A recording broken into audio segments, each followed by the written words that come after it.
On pourrait se croire en automne. À perte de vue, un paysage en noir et roux. Les couleurs laissées par le feu. Tous ces arbres sont calcinés. L'incendie semble éteint, mais ici et là, des fumées s'échappent encore. Le feu couve sous la terre et pour longtemps. C'est ce qu'on appelle les fumerons.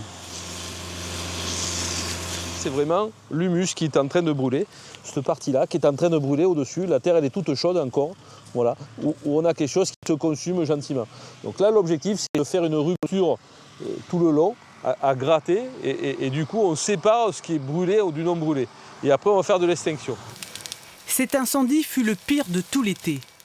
42 000 hectares de forêt brûlés, 240 maisons et bâtiments détruits. Et l'enfer. Les pompiers ont mené une lutte acharnée contre les flammes. Un mois après, leur combat se poursuit.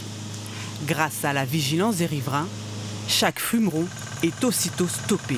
En fait, un riverain sur le bord de la route a vu des flammes et c'est comme ça qu'on a été alertés. On est venu hier, on a traité sur cette petite reprise et en faisant le tour un peu du secteur, on s'est rendu compte qu'il y avait beaucoup de points chauds sur cette parcelle. On pioche et on noie.